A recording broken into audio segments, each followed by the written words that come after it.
افسانہ کایا کلپ کا تنقیدی جائزہ۔ انتظار حسین۔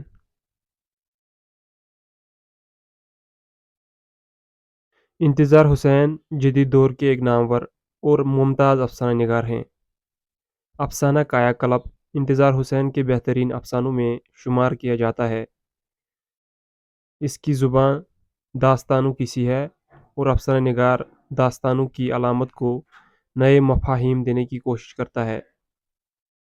اپنے وجود کو تسلیم نہ کرنا، حق کی شہادت سے گریز، ظالم سے خوفزدہ ہو کر خود میں سمٹ جانا اور اس طرح اپنی انسانی سطح سے نیچے گر جانا دوسرے افسانوں کی طرح اس افسانے کا بھی موضوع ہے۔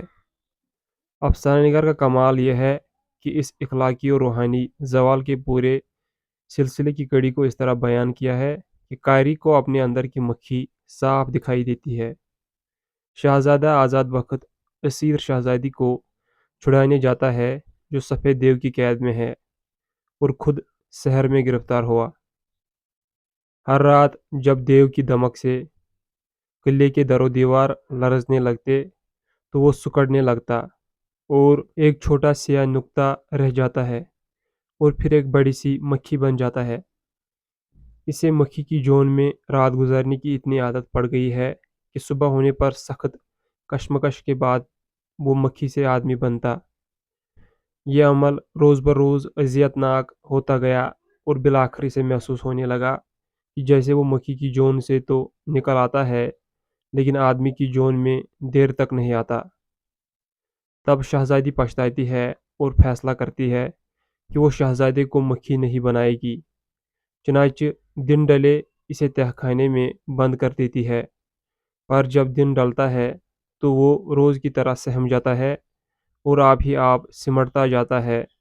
صبح جب شہزادی تہہ خانہ کھولتی ہے تو حیران رہ جاتی ہے کہ وہاں شہزادہ نہیں ہے اور ایک بڑی مکھی بیٹھی ہے۔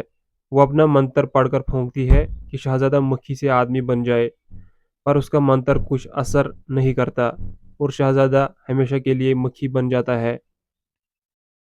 انتظار حسین یہ کہنا چاہتا ہے کہ بندر، زرد کتا، مکھی اور اخلاقی زوال کی تمام علامتیں دراصل ہم انسانوں میں موجود ہوتی ہیں اور ہماری انسانی قوتوں کی کمزوری کے ساتھ ہم پر حاوی ہونے لگتی ہے۔ یہ افسانہ معاشرتی زندگی کی ایک تلخ حقیقت کو پیش کرتا ہے، یعنی انسان موجودہ طبقاتی نظام میں کس طرح اپنی اصلیت سے محروم ہو جاتا ہے۔ اس کے علاوہ اس میں انسانی نفسیات کی باریکیوں کو بھی اجاگر کیا گیا ہے۔ یہ کہانی خوف کی نفسیات کو پیش کرتی ہے اور خوف و دہشت کے زیر اثر انسانی شخصیت کس طرح دب کے رہ جاتی ہے، اس کیفیت کو تمثیلی سطح پر پیش کرتی ہے۔ کایا کلپ کافکا کے میٹامورفوسس کی یاد دلاتا ہے۔